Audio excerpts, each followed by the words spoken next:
કે એમનામાં શારીરિક, માનસિક અને ભાવનાત્મક સ્તરે ધરખમ ફેરફારો થતા હોય છે. 12 થી 19 વર્ષની ઉંમર બહુ ભયાનક છે, કારણ કે દે આર પોઈઝન્ડ બાય હોર્મોન્સ. અને આ હોર્મોન્સ મૂડ સ્વિંગ્સ લાવે છે. હવે પ્રોબ્લેમ એ છે કે ટીનેજ સંતાન જે પ્યુબર્ટીમાં પ્રવેશે છે, દીકરો કે દીકરી, એનામાં જે હોર્મોન પ્રવેશતા હોય છે, મોટે ભાગે એ જ સમયે મમ્મીમાંથી એ હોર્મોન્સ વિદાય લેતા હોય છે. એટલે એના પણ મૂડ સ્વિંગ્સ હોય છે. એટલે આ બાજુ સંતાનોના મૂડ સ્વિંગ્સ, આ બાજુ મમ્મીના મૂડ સ્વિંગ્સ, અને વચ્ચે ફસાયેલો પિતા. એટલે ઘણીવાર એ યુદ્ધ વિરામના ઘણા પ્રયત્નો કરતો હોય છે. પણ એટલે જ પહેલાંના જમાનામાં એવું હતું કે તમે 20 વર્ષે લગ્ન કરી લો તો 22-23 વર્ષે પહેલું સંતાન થઈ જાય. મમ્મીનો મેનોપોઝ આવે એ પહેલાં દીકરા પુખ્ત થઈ ગયા હોય. પણ હવે યુગ બદલાયો છે. જે એજ એટ મેરેજ છે અને ફર્સ્ટ ચાઇલ્ડ છે, થોડા મોડા થયા છે. તો એના કારણે શું થાય છે કે આમની પ્યુબર્ટી, આમનું એડોલેસન્સ બાળકોનું, અને મમ્મીનો મેનોપોઝ, એ કોન્ફ્લિક્ટ થાય છે. અને મમ્મીમાં મેનોપોઝ એવું નથી. હું યુરોલોજિસ્ટ તરીકે કહું છું કે પિતામાં પણ એન્ડ્રોપોઝ હોય છે. એક પુરુષમાંથી પણ હોર્મોન્સ વિદાય પામે છે, પણ એટલી હદે નહીં જેટલા એક સ્ત્રીમાંથી ઓછા થતા હોય છે. એટલે પુરુષના પણ મૂડ સ્વિંગ્સ આવે, એની પણ ઇરિટેબિલિટી હોય.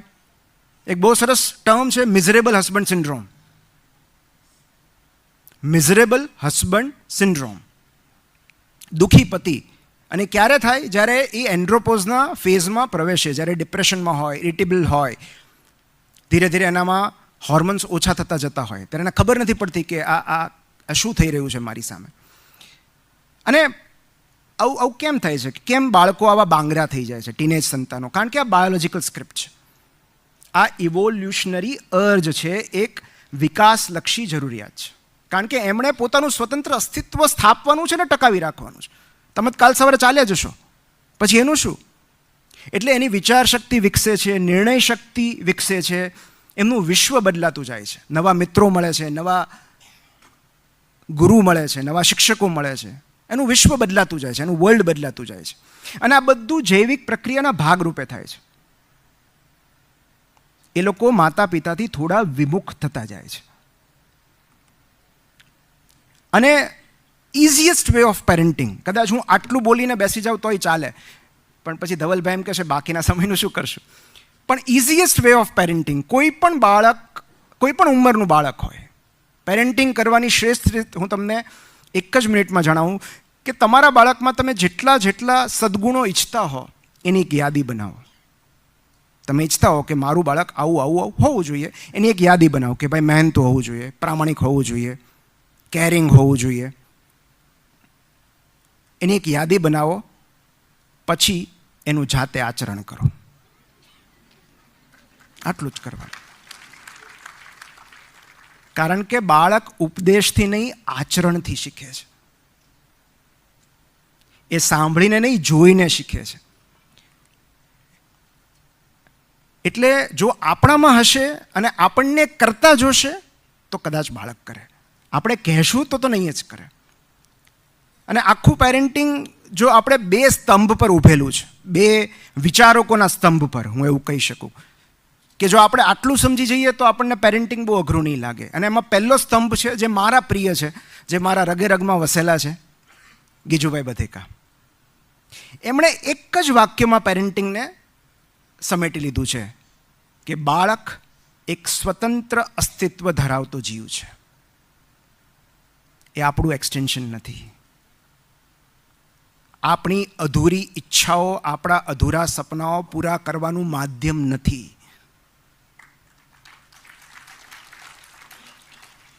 એ ઇન્ડિપેન્ડન્ટ એન્ટાઇટી છે, સ્વતંત્ર જીવ છે. એના લાઇક્સ ડિસલાઇક્સ અલગ હશે. તમે ભલે ડૉક્ટર હો, એને ન ગમતું હોય મેડિસિન તો શું કામ જાય? એને બાયોલોજી જોઈને ઉપકા આવે છે. અને બીજું, Khalil Gibran, your children are not your children. They come through you but not from you. એ તમારા થકી આવે છે આ વિશ્વમાં, તમારા માંથી નથી આવતા. તમે આ બ્રહ્માંડની ઉર્જાનું વહન કરો છો. અને એટલે જ તેમણે કહ્યું છે કે તમે તમારા બાળકોને પ્રેમ આપી શકશો, ટેકો આપી શકશો, પણ તમારા વિચારો નહીં આપી શકો, કારણ કે એ પોતાના વિચારો લઈને આવશે. અને એક વાત હંમેશા યાદ રાખવા જેવી છે, આજ નહીં તો કાલની તો 5 વર્ષ પછી તમને સમજાય જ જશે. અને જેટલું વહેલું સમજાય એટલું સારું છે કે આપણે કોઈ પણ જીવના માલિક ન બની શકીએ, કોઈ પણ જીવના નહીં. અને જ્યારે ડોગ ઓનર એવો શબ્દ વપરાતો ને, મને બહુ ખૂંચતો કે કૂતરાના માલિક, બિલાડીના માલિક, કેટ ઓનર. અને વર્ષો સુધી આ ચાલ્યું, પણ હવે લોકોમાં એ અવેરનેસ આવી છે અને એટલે ડોગ ઓનર શબ્દ રિપ્લેસ થઈ ગયો છે dog parent. Dog parent, cat parent. કારણ કે આપણે કોઈ જીવના માલિક ન બની શકીએ. અને પ્રોબ્લેમ શું છે કે એમને જલ્દી ઇન્ડિપેન્ડન્ટ થઈ જવું હોય છે, આપણે એમને છેક સુધી ડિપેન્ડન્ટ રાખવા હોય છે. એમને ઉડવું હોય છે, પાંખો આવી ગઈ હોય છે, અને આપણે પણ એવું જ ઈચ્છીએ છીએ કે તે ઉડે, પણ આપણે તેમને આપણા આકાશમાં ઉડાડવા હોય છે. અને એમને પોતાનું આકાશ જાતે શોધવું હોય છે. એટલે કે આદર્શ પેરેન્ટ શું આપે? ઉડવા માટે પાંખ, બેસવા માટે ડાળ. Wings to fly and roots to come back two.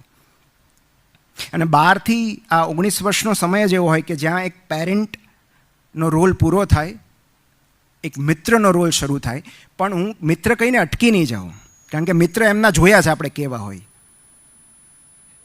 તમારા ટીનેજ સંતાનોના મિત્ર જોઈને ક્યારેક મને ધ્રાસકો પડે છે કે જો આજ એની બેનપણી રહેવાની હોય તો મને ચિંતા થાય છે. અને એટલે જ આપણે મિત્રથી એક ડગલું આગળ વધીને એના મેન્ટર બનવાનું છે. And there is a difference between coach and mentor. Coaching is active process. Mentoring is passive process.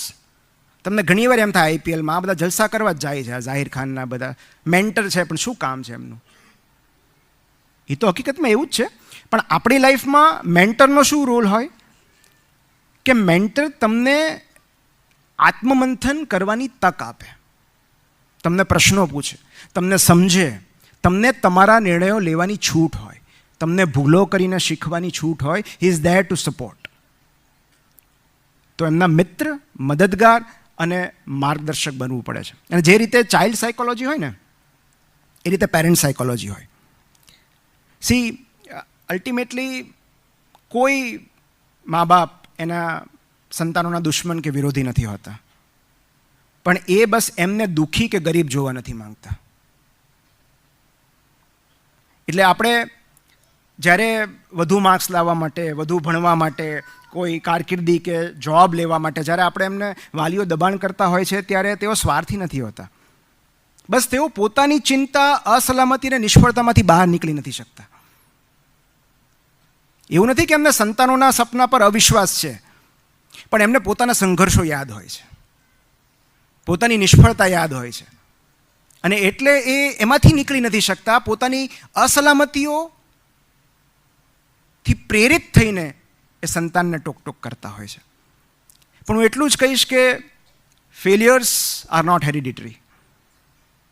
કોઈ નિષ્ફળતા, કોઈ સંઘર્ષ વારસાગત નથી હોતા. એટલે આપણને એવું લાગતું હોય કે જે મુશ્કેલીએ આપણને દુઃખી કરેલા એ આપણા સંતાનોને પણ એ જ મુશ્કેલી નડશે, તો એવું નથી. એમના સંઘર્ષો અલગ હશે. કારણ કે યુગ બદલાય છે, સમય બદલાય છે, સંજોગો બદલાય છે, ટેકનોલોજી બદલાય છે.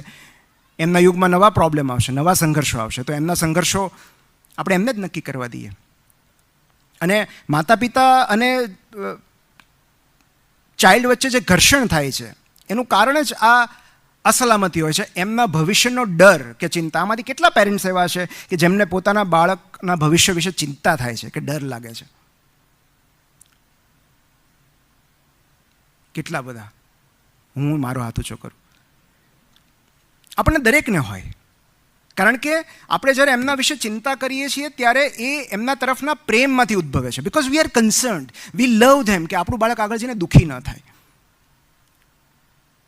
પણ જ્યારે પ્રેમ કરતાં ડર વધી જાય છે, જ્યારે ડર પ્રેમને ઓવરટેક કરી લે છે ને, ત્યારે એનું પરિણામ બહુ સારું નથી આવતું. અને બીજું કે સફળતા સુધી લઈ જતો ગ્રાફ ક્યારેય સીધી લીટીમાં નથી હોતો, કોઈનો પણ. એ શેર બજાર જેવો જ હોય છે. એટલે તમને એવું લાગે કે છેલ્લા 1 મહિનામાં તો બહુ ડાઉન થયું, પણ છેલ્લા 3 વર્ષમાં તમે જુઓ ને તો બેઝલાઇન કરતાં તો ઉપર જ જતું હોય.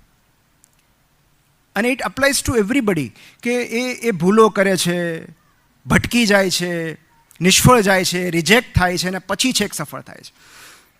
They need guidance. અને એક ન્યૂઝીલેન્ડમાં બહુ જ સરસ અભ્યાસ થયો. એમણે